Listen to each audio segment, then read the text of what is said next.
Yes sir, ನಮ್ಮ ಜೊತೆಗೆ ಹಿರಿಯ ನಿರ್ಮಾಪಕರು ಚಿನ್ನೇಗೌಡರು ಇದ್ದಾರೆ, ಬನ್ನಿ ಮಾತಾಡ್ಸೋಣ. ಸರ್, ಅಪರೂಪದ ರಾಜಕಾರಣಿ ಇವತ್ತು ಇಲ್ಲ, ಏನು ಹೇಳ್ತೀರಿ ಸರ್ ಅಂತ? ಏನು ಹೇಳಬೇಕಪ್ಪ, ಏನು ಹೇಳೋದು ನಾವೀಗ? ಎಂ ಕೃಷ್ಣ ಅವರ ವ್ಯಕ್ತಿತ್ವದ ಬಗ್ಗೆ ಹೇಳೋದ, ಅವ್ರು ಮಾಡಿರೋ ಸೇವೆ ಬಗ್ಗೆ ಹೇಳೋದ, ಎದ್ರ ಬಗ್ಗೆ ಹೇಳೋದು? ಮೊದಲೇ ಹೇಳಿದ್ದೀನಿ ನಾನು, ಎಂ ಕೃಷ್ಣ ಒಂದು ಸಾಧಾರಣ ವ್ಯಕ್ತಿಯಲ್ಲ, ಒಬ್ಬ ಪ್ರಬುದ್ಧ ರಾಜಕಾರಣಿ. ಜೊತೆಗೆ ಅವ್ರ ತಂದೆ ತಾಯಿಗಳವ್ರಿಗೆ ಕೃಷ್ಣ ಅಂತ ಯಾಕೆ ಇಟ್ಟರು ಹೆಸರು ಗೊತ್ತಿಲ್ಲ ನನಗೆ. ಈ ಕೃಷ್ಣ ನಿಮಗೆಲ್ಲ ಗೊತ್ತಿರಬೇಕು, ಲೋಕ ಕಣ್ಯಾಲಕ್ಕೋಸ್ಕರನೇ ಹುಟ್ಟಿದಂಥ ಶ್ರೀಕೃಷ್ಣ ಪರಮಾತ್ಮ.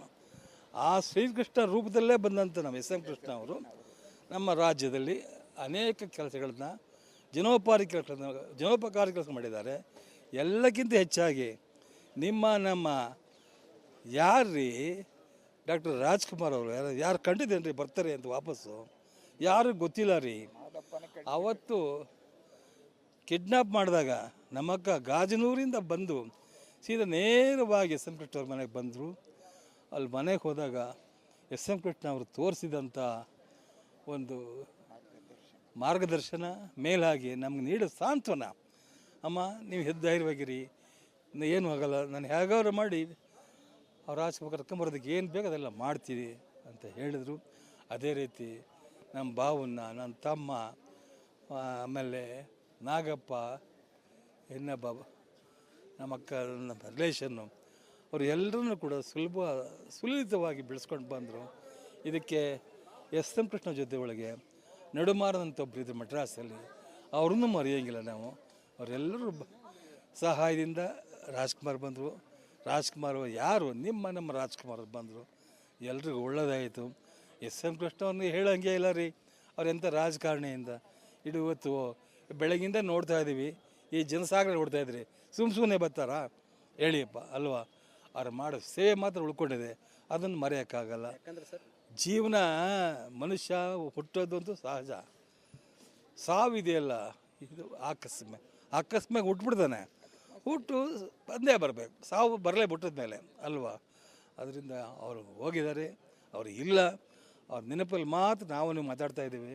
ಅವ್ರ ಆತ್ಮಕ್ಕೆ ಶಾಂತಿ ಸಿಗಲಿ, ಅವ್ರ ಕುಟುಂಬದವ್ರಿಗೆಲ್ಲ ಈ ದುಃಖವನ್ನು ಬರೋ ಶಕ್ತಿ ನೀಡಲಿ ಅಂತೇಳಿ ನಾನು ಹಾರೈಸ್ತೀನಿ. ನಮಸ್ಕಾರ ಸರ್. ಯಾಕಂದರೆ ಅವರು ಆ ಒಂದು ಟೈಮಲ್ಲಿ ತುಂಬ ಒಂದು ಕಡೆ ಫ್ಯಾನ್ಸ್ ಒತ್ತಡ ಇರುತ್ತೆ, ಒಂದು ಕಡೆ ರಾಜ್ಕುಮಾರ್ ಅವರು ಬಂದ ವೀರಪ್ಪ. ಅದನ್ನೇ ಹೇಳಿದ್ನಲ್ರಿ, ಸಮಯೋಚಿತವಾದ ರಾಜಕಾರಣಿ ಅವ್ರಿ. ಯಾವ ಟೈಮ್ಲಿ ಏನೇನು ಮಾತಾಡಬೇಕು ಅಂತ ತಿಳ್ಕೊಂಡಂಥ ವ್ಯಕ್ತಿತ್ವ ಹೊಂದಿದಂಥ ರಾಜಕಾರಣಿ, ಪ್ರಬುದ್ಧ ರಾಜಕಾರಣಿ ಅಂತ ಹೇಳಿದ್ನಲ್ಲ. ಪ್ರಬುದ್ಧ ಇನ್ಯಾರ ಕೈಲೂ ಆಗ್ತಿರ್ಲಿಲ್ಲ ರೀ. ಒಂದು ಪ್ರಬುದ್ಧ ರಾಜಕಾರಣಿ ಸಂದರ್ಭ ತಕ್ಕನಾಗೆ ಏನು ಮಾತಾಡಬೇಕು, ಜನಗಳಿಗೆ ಏನು ಹೇಳಬೇಕು ಅಂತಕ್ಕಂಥ ವಿವೇಚನಾ ಶಕ್ತಿ ಅವ್ರಿಗಿತ್ರಿ. ಅದು ಭಗವಂತ ಕೊಟ್ಟಿದ್ದ, ಅವ್ರ ತಂದೆ ತಾಯಿಗಳ ಆಶೀರ್ವಾದ. ಅದರಿಂದ ಇವತ್ತು ಅವ್ರ ಆತ್ಮಕ್ಕೆ ಶಾಂತಿ ಸಿಗಲಿ ಅಂತ ಹೇಳಿ. ಮತ್ತೆ ಸರ್, ಇವತ್ತು ಬ್ರ್ಯಾಂಡ್ ಬೆಂಗಳೂರು, ಗ್ರೇಟರ್ ಬೆಂಗಳೂರು ಆ ಟೈಮಲ್ಲೇ ಅವರು ಇದೆಲ್ಲ ಆಗಬೇಕಾರೆ ಅವರೇ ಕಾರಣ. ಅವ್ರು ಹೇಳಿದ್ನಲ್ಲ ನಿಮಗೆ, ದೂರದೃಷ್ಟಿ ಇತ್ತು ಅಂತ. ದೂರದೃಷ್ಟಿ ಉಳ್ಳಂಥ ರಾಜಕಾರಣಿ ಅಂದರೆ ಎಂ ಕೃಷ್ಣ ಅವರು. ಎಸ್ ಸರ್, ನಮ್ಮ ಜೊತೆಗೆ ಹಿರಿಯ ನಿರ್ಮಾಪಕರು ಚಿನ್ನೇಗೌಡರು ಇದ್ದಾರೆ, ಬನ್ನಿ ಮಾತಾಡ್ಸೋಣ. ಸರ್, ಅಪರೂಪದ ರಾಜಕಾರಣಿ ಇವತ್ತು ಇಲ್ಲ, ಏನು ಹೇಳ್ತೀರಿ ಸರ್ ಅಂತ? ಏನು ಹೇಳಬೇಕಪ್ಪ, ಏನು ಹೇಳೋದು ನಾವೀಗ? ಎಂ ಕೃಷ್ಣ ಅವರ ವ್ಯಕ್ತಿತ್ವದ ಬಗ್ಗೆ ಹೇಳೋದ, ಅವ್ರು ಮಾಡಿರೋ ಸೇವೆ ಬಗ್ಗೆ ಹೇಳೋದ, ಎದ್ರ ಬಗ್ಗೆ ಹೇಳೋದು? ಮೊದಲೇ ಹೇಳಿದ್ದೀನಿ ನಾನು, ಎಂ ಕೃಷ್ಣ ಒಂದು ಸಾಧಾರಣ ವ್ಯಕ್ತಿಯಲ್ಲ, ಒಬ್ಬ ಪ್ರಬುದ್ಧ ರಾಜಕಾರಣಿ.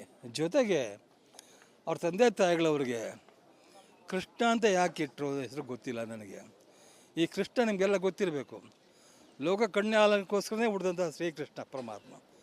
ಆ ಶ್ರೀಕೃಷ್ಣ ರೂಪದಲ್ಲೇ ಬಂದಂಥ ನಮ್ಮ ಎಂ ಕೃಷ್ಣ ಅವರು ನಮ್ಮ ರಾಜ್ಯದಲ್ಲಿ ಅನೇಕ ಕೆಲಸಗಳನ್ನ ಜನೋಪಕಾರಿ ಕೆಲಸ ಮಾಡಿದ್ದಾರೆ. ಎಲ್ಲಕ್ಕಿಂತ ಹೆಚ್ಚಾಗಿ ನಮ್ಮ ಯಾರ್ರೀ ಡಾಕ್ಟರ್ ರಾಜ್ಕುಮಾರ್ ಅವರು ಯಾರು ಕಂಡಿದ್ದೇನೆ ರೀ ಬರ್ತಾರೆ ಅಂತ ವಾಪಸ್ಸು, ಯಾರು ಗೊತ್ತಿಲ್ಲ ರೀ. ಅವತ್ತು ಕಿಡ್ನಾಪ್ ಮಾಡಿದಾಗ ನಮ್ಮಕ್ಕ ಗಾಜನೂರಿಂದ ಬಂದು ಸೀದಾ ನೇರವಾಗಿ ಎಂ ಕೃಷ್ಣ ಅವ್ರ ಮನೆಗೆ ಬಂದರು. ಅಲ್ಲಿ ಮನೆಗೆ ಹೋದಾಗ ಎಂ ಕೃಷ್ಣ ಅವರು ತೋರಿಸಿದಂಥ ಒಂದು ಮಾರ್ಗದರ್ಶನ, ಮೇಲಾಗಿ ನಮ್ಗೆ ನೀಡೋ ಸಾಂತ್ವನ, ಅಮ್ಮ ನೀವು ಧೈರ್ಯವಾಗಿರಿ, ಏನು ಆಗಲ್ಲ, ನಾನು ಹೇಗಾದ್ರು ಮಾಡಿ ಅವ್ರು ಆಚೆ ಕರ್ಕೊಂಬರೋದಕ್ಕೆ ಏನು ಬೇಕು ಅದೆಲ್ಲ ಮಾಡ್ತೀವಿ ಅಂತ ಹೇಳಿದರು. ಅದೇ ರೀತಿ ನಮ್ಮ ಬಾವನ್ನ, ನನ್ನ ತಮ್ಮ, ಆಮೇಲೆ ನಾಗಪ್ಪ, ಇನ್ನೊಬ್ಬ ನಮ್ಮ ಅಕ್ಕ, ನಮ್ಮ ರಿಲೇಷನ್ನು, ಅವರು ಎಲ್ಲರನ್ನೂ ಕೂಡ ಸುಲಲಿತವಾಗಿ ಬೆಳೆಸ್ಕೊಂಡು ಬಂದರು. ಇದಕ್ಕೆ ಎಸ್ ಎಂ ಕೃಷ್ಣ ಜೊತೆ ಒಳಗೆ ನಡುಮಾರದಂಥ ಒಬ್ಬರು ಇದ್ರು ಮಡ್ರಾಸಲ್ಲಿ, ಅವ್ರನ್ನೂ ಮರೆಯೋಂಗಿಲ್ಲ ನಾವು. ಅವರೆಲ್ಲರೂ ಸಹಾಯದಿಂದ ರಾಜ್ಕುಮಾರ್ ಬಂದರು. ರಾಜ್ಕುಮಾರ್ ಯಾರು ನಮ್ಮ ರಾಜ್ಕುಮಾರ್ ಬಂದರು, ಎಲ್ರಿಗೂ ಒಳ್ಳೆಯದಾಯಿತು. ಎಸ್ ಎಂ ಕೃಷ್ಣ ಅವ್ರನ್ನ ಹೇಳೋಂಗೆ ಇಲ್ಲ ರೀ, ಅವ್ರು ಎಂಥ ರಾಜಕಾರಣಿಯಿಂದ ಇಡೀ ಇವತ್ತು ಬೆಳಗಿಂದ ನೋಡ್ತಾ ಇದ್ದೀವಿ, ಈ ಜನಸಾಗರ ನೋಡ್ತಾ ಇದ್ರಿ, ಸುಮ್ಮನೆ ಬರ್ತಾರಾ ಹೇಳಿಯಪ್ಪ ಅಲ್ವಾ. ಅವ್ರು ಮಾಡೋ ಸೇವೆ ಮಾತ್ರ ಉಳ್ಕೊಂಡಿದೆ, ಅದನ್ನು ಮರೆಯೋಕ್ಕಾಗಲ್ಲ. ಜೀವನ ಮನುಷ್ಯ ಹುಟ್ಟೋದಂತೂ ಸಹಜ, ಸಾವಿದೆಯಲ್ಲ ಇದು ಆಕಸ್ಮಿಕ ಹುಟ್ಬಿಡ್ತಾನೆ, ಹುಟ್ಟು ಬಂದೇ ಬರಬೇಕು, ಸಾವು ಬರಲೇ ಬಿಟ್ಟದ ಮೇಲೆ ಅಲ್ವಾ. ಅದರಿಂದ ಅವರು ಹೋಗಿದ್ದಾರೆ, ಅವರು ಇಲ್ಲ, ಅವ್ರ ನೆನಪಲ್ಲಿ ಮಾತ್ರ ನಾವು ನೀವು ಮಾತಾಡ್ತಾ ಇದ್ದೀವಿ. ಅವ್ರ ಆತ್ಮಕ್ಕೆ ಶಾಂತಿ ಸಿಗಲಿ, ಅವ್ರ ಕುಟುಂಬದವ್ರಿಗೆಲ್ಲ ಈ ದುಃಖವನ್ನು ಬರೋ ಶಕ್ತಿ ನೀಡಲಿ ಅಂತೇಳಿ ನಾನು ಹಾರೈಸ್ತೀನಿ. ನಮಸ್ಕಾರ ಸರ್. ಯಾಕಂದರೆ ಅವರು ಆ ಒಂದು ಟೈಮಲ್ಲಿ ತುಂಬ ಒಂದು ಕಡೆ ಫ್ಯಾನ್ಸ್ ಒತ್ತಡ ಇರುತ್ತೋ, ಒಂದು ಕಡೆ ರಾಜ್ಕುಮಾರ್ ಅವರು ಬಂದ ವೀರಪ್ಪ ಅದನ್ನೇ ಹೇಳಿದ್ನಲ್ರಿ, ಸಮಯೋಚಿತವಾದ ರಾಜಕಾರಣಿ ಅವ್ರಿ. ಯಾವ ಟೈಮ್ಲಿ ಏನೇನು ಮಾತಾಡಬೇಕು ಅಂತ ತಿಳ್ಕೊಂಡಂಥ ವ್ಯಕ್ತಿತ್ವ ಹೊಂದಿದಂಥ ರಾಜಕಾರಣಿ, ಪ್ರಬುದ್ಧ ರಾಜಕಾರಣಿ ಅಂತ ಹೇಳಿದ್ನಲ್ಲ. ಪ್ರಬುದ್ಧ ಇನ್ಯಾರ ಕೈಲೂ ಆಗ್ತಿರ್ಲಿಲ್ಲ ರೀ. ಒಂದು ಪ್ರಬುದ್ಧ ರಾಜಕಾರಣಿ ಸಂದರ್ಭ ತಕ್ಕನಾಗೆ ಏನು ಮಾತಾಡಬೇಕು, ಜನಗಳಿಗೆ ಏನು ಹೇಳಬೇಕು ಅಂತಕ್ಕಂಥ ವಿವೇಚನಾ ಶಕ್ತಿ ಅವ್ರಿಗಿತ್ರಿ. ಅದು ಭಗವಂತ ಕೊಟ್ಟಿದ್ದ, ಅವ್ರ ತಂದೆ ತಾಯಿಗಳ ಆಶೀರ್ವಾದ. ಅದರಿಂದ ಇವತ್ತು ಅವ್ರ ಆತ್ಮಕ್ಕೆ ಶಾಂತಿ ಸಿಗಲಿ ಅಂತ ಹೇಳಿ. ಮತ್ತೆ ಸರ್, ಇವತ್ತು ಬ್ರ್ಯಾಂಡ್ ಬೆಂಗಳೂರು, ಗ್ರೇಟರ್ ಬೆಂಗಳೂರು ಆ ಟೈಮಲ್ಲೇ ಅವರು ಇದೆಲ್ಲ ಆಗಬೇಕಾರೆ ಅವರೇ ಕಾರಣ. ಅವ್ರು ಹೇಳಿದ್ನಲ್ಲ ನಿಮಗೆ, ದೂರದೃಷ್ಟಿ ಇತ್ತು ಅಂತ. ದೂರದೃಷ್ಟಿ ಉಳ್ಳಂಥ ರಾಜಕಾರಣಿ ಅಂದರೆ ಎಸ್ ಎಂ ಕೃಷ್ಣ ಅವರು. ಎಸ್ ಸರ್, ನಮ್ಮ ಜೊತೆಗೆ ಹಿರಿಯ ನಿರ್ಮಾಪಕರು ಚಿನ್ನೇಗೌಡರು ಇದ್ದಾರೆ, ಬನ್ನಿ ಮಾತಾಡ್ಸೋಣ. ಸರ್, ಅಪರೂಪದ ರಾಜಕಾರಣಿ ಇವತ್ತು ಇಲ್ಲ, ಏನು ಹೇಳ್ತೀರಿ ಸರ್ ಅಂತ? ಏನು ಹೇಳಬೇಕಪ್ಪ, ಏನು ಹೇಳೋದು ನಾವೀಗ? ಎಸ್ ಎಂ ಕೃಷ್ಣ ಅವರ ವ್ಯಕ್ತಿತ್ವದ ಬಗ್ಗೆ ಹೇಳೋದ, ಅವ್ರು ಮಾಡಿರೋ ಸೇವೆ ಬಗ್ಗೆ ಹೇಳೋದ, ಎದ್ರ ಬಗ್ಗೆ ಹೇಳೋದು? ಮೊದಲೇ ಹೇಳಿದ್ದೀನಿ ನಾನು, ಎಸ್ ಎಂ ಕೃಷ್ಣ ಒಂದು ಸಾಧಾರಣ ವ್ಯಕ್ತಿಯಲ್ಲ, ಒಬ್ಬ ಪ್ರಬುದ್ಧ ರಾಜಕಾರಣಿ. ಜೊತೆಗೆ ಅವ್ರ ತಂದೆ ತಾಯಿಗಳವ್ರಿಗೆ ಕೃಷ್ಣ ಅಂತ ಯಾಕೆ ಇಟ್ಟರು ಹೆಸರು ಗೊತ್ತಿಲ್ಲ ನನಗೆ. ಈ ಕೃಷ್ಣ ನಿಮಗೆಲ್ಲ ಗೊತ್ತಿರಬೇಕು, ಲೋಕ ಕಣ್ಯಾಲಕ್ಕೋಸ್ಕರನೇ ಹುಟ್ಟಿದಂಥ ಶ್ರೀಕೃಷ್ಣ ಪರಮಾತ್ಮ. ಆ ಶ್ರೀಕೃಷ್ಣ ರೂಪದಲ್ಲೇ ಬಂದಂಥ ನಮ್ಮ ಎಸ್ ಎಂ ಕೃಷ್ಣ ಅವರು ನಮ್ಮ ರಾಜ್ಯದಲ್ಲಿ ಅನೇಕ ಕೆಲಸಗಳನ್ನ ಜನೋಪಕಾರಿ ಕೆಲಸ ಮಾಡಿದ್ದಾರೆ.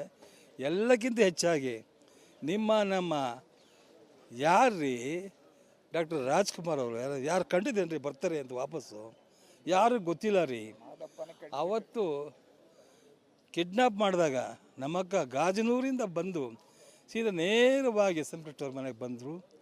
ಅಲ್ಲಿ ಮನೆಗೆ ಹೋದಾಗ ಎಸ್ ಎಂ ಕೃಷ್ಣ ಅವರು ತೋರಿಸಿದಂಥ ಒಂದು ಮಾರ್ಗದರ್ಶನ, ಮೇಲಾಗಿ ನಮ್ಗೆ ನೀಡೋ ಸಾಂತ್ವನ, ಅಮ್ಮ ನೀವು ಧೈರ್ಯವಾಗಿರಿ, ಏನು ಆಗಲ್ಲ, ನಾನು ಹೇಗಾದ್ರು ಮಾಡಿ ಅವ್ರ ಆಚೆ ಕರ್ಕೊಂಬರೋದಕ್ಕೆ ಏನು ಬೇಕು ಅದೆಲ್ಲ ಮಾಡ್ತೀವಿ ಅಂತ ಹೇಳಿದರು.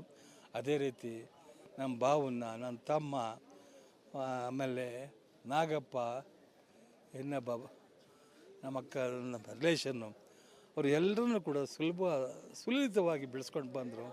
ಇದಕ್ಕೆ ಎಸ್ ಎಂ ಕೃಷ್ಣ ಜೊತೆ ಒಳಗೆ ನಡುಮಾರದಂಥ ಒಬ್ಬರು ಇದ್ರು ಮಡ್ರಾಸಲ್ಲಿ, ಅವ್ರನ್ನೂ ಮರೆಯೋಂಗಿಲ್ಲ ನಾವು. ಅವರೆಲ್ಲರೂ ಸಹಾಯದಿಂದ ರಾಜ್ಕುಮಾರ್ ಬಂದರು. ರಾಜ್ಕುಮಾರ್ ಯಾರು ನಮ್ಮ ರಾಜ್ಕುಮಾರ್ ಬಂದರು, ಎಲ್ರಿಗೂ ಒಳ್ಳೆಯದಾಯಿತು. ಎಸ್ ಎಂ ಕೃಷ್ಣ ಅವ್ರನ್ನ ಹೇಳೋಂಗೆ ಇಲ್ಲ ರೀ, ಅವ್ರು ಎಂಥ ರಾಜಕಾರಣಿಯಿಂದ ಇಡೀ ಇವತ್ತು ಬೆಳಗಿಂದ ನೋಡ್ತಾ ಇದ್ದೀವಿ, ಈ ಜನಸಾಗರ ನೋಡ್ತಾ ಇದ್ರಿ, ಸುಮ್ಮನೆ ಬರ್ತಾರಾ ಹೇಳಿಯಪ್ಪ ಅಲ್ವಾ. ಅವ್ರು ಮಾಡೋ ಸೇವೆ ಮಾತ್ರ ಉಳ್ಕೊಂಡಿದೆ, ಅದನ್ನು ಮರೆಯೋಕ್ಕಾಗಲ್ಲ. ಜೀವನ ಮನುಷ್ಯ ಹುಟ್ಟೋದಂತೂ ಸಹಜ, ಸಾವಿದೆಯಲ್ಲ ಇದು ಆಕಸ್ಮಿಕ ಹುಟ್ಬಿಡ್ತಾನೆ, ಹುಟ್ಟು ಬಂದೇ ಬರಬೇಕು, ಸಾವು ಬರಲೇ ಬಿಟ್ಟದ ಮೇಲೆ ಅಲ್ವಾ. ಅದರಿಂದ ಅವರು ಹೋಗಿದ್ದಾರೆ, ಅವರು ಇಲ್ಲ, ಅವ್ರ ನೆನಪಲ್ಲಿ ಮಾತ್ರ ನಾವು ನೀವು ಮಾತಾಡ್ತಾ ಇದ್ದೀವಿ. ಅವ್ರ ಆತ್ಮಕ್ಕೆ ಶಾಂತಿ ಸಿಗಲಿ, ಅವ್ರ ಕುಟುಂಬದವ್ರಿಗೆಲ್ಲ ಈ ದುಃಖವನ್ನು ಬರೋ ಶಕ್ತಿ ನೀಡಲಿ ಅಂತೇಳಿ ನಾನು ಹಾರೈಸ್ತೀನಿ. ನಮಸ್ಕಾರ ಸರ್. ಯಾಕಂದರೆ ಅವರು ಆ ಒಂದು ಟೈಮಲ್ಲಿ ತುಂಬ ಒಂದು ಕಡೆ ಫ್ಯಾನ್ಸ್ ಒತ್ತಡ ಇರುತ್ತೋ, ಒಂದು ಕಡೆ ರಾಜ್ಕುಮಾರ್ ಅವರು ಬಂದ ವೀರಪ್ಪ ಅದನ್ನೇ ಹೇಳಿದ್ನಲ್ರಿ, ಸಮಯೋಚಿತವಾದ ರಾಜಕಾರಣಿ ಅವ್ರಿ. ಸ್ವಾಮಿ ಆ ಯಾವ ಟೈಮಲ್ಲಿ ಏನೇನು ಮಾತಾಡಬೇಕು ಅಂತ ತಿಳ್ಕೊಂಡಂಥ ವ್ಯಕ್ತಿತ್ವ ಹೊಂದಿದಂಥ ರಾಜಕಾರಣಿ, ಪ್ರಬುದ್ಧ ರಾಜಕಾರಣಿ ಅಂತ ಹೇಳಿದ್ನಲ್ಲ, ಪ್ರಬುದ್ಧ ಇನ್ಯಾರ ಕೈಲೂ ಆಗ್ತಿರ್ಲಿಲ್ಲ ರೀ. ಒಂದು ಪ್ರಬುದ್ಧ ರಾಜಕಾರಣಿ ಸಂದರ್ಭ ತಕ್ಕನಾಗೆ ಏನು ಮಾತಾಡಬೇಕು, ಜನಗಳಿಗೆ ಏನು ಹೇಳಬೇಕು ಅಂತಕ್ಕಂಥ ವಿವೇಚನಾ ಶಕ್ತಿ ಅವ್ರಿಗಿತ್ತು ರೀ. ಅದು ಭಗವಂತ ಕೊಟ್ಟಿದ್ದ, ಅವ್ರ ತಂದೆ ತಾಯಿಗಳ ಆಶೀರ್ವಾದ. ಅದರಿಂದ ಇವತ್ತು ಅವ್ರ ಆತ್ಮಕ್ಕೆ ಶಾಂತಿ ಸಿಗಲಿ ಅಂತ ಹೇಳಿ. ಮತ್ತೆ ಸರ್ ಇವತ್ತು ಬ್ರ್ಯಾಂಡ್ ಬೆಂಗಳೂರು, ಗ್ರೇಟರ್ ಬೆಂಗಳೂರು ಆ ಟೈಮಲ್ಲೇ ಅವರು ಇದೆಲ್ಲ ಆಗಬೇಕಾದ್ರೆ ಅವರೇ ಕಾರಣ. ಅವ್ರು ಹೇಳಿದ್ನಲ್ಲ ನಿಮಗೆ, ದೂರದೃಷ್ಟಿ ಇತ್ತು ಅಂತ. ದೂರದೃಷ್ಟಿ ಉಳ್ಳಂಥ ರಾಜಕಾರಣಿ ಅಂದರೆ ಎಸ್.ಎಂ. ಕೃಷ್ಣ ಅವರು. ಇದಿಷ್ಟು ಹಿರಿಯ ನಿರ್ಮಾಪಕರಾದ ಚಿನ್ನೇಗೌಡರ ಮಾತಾಗಿತ್ತು. ಕ್ಯಾಮ್ರಾ ಪರ್ಸನ್ ಮಧು ಜೊತೆ ವೀರೇಶ್, ರಿಪಬ್ಲಿಕ್ ಕನ್ನಡ, ಬೆಂಗಳೂರು.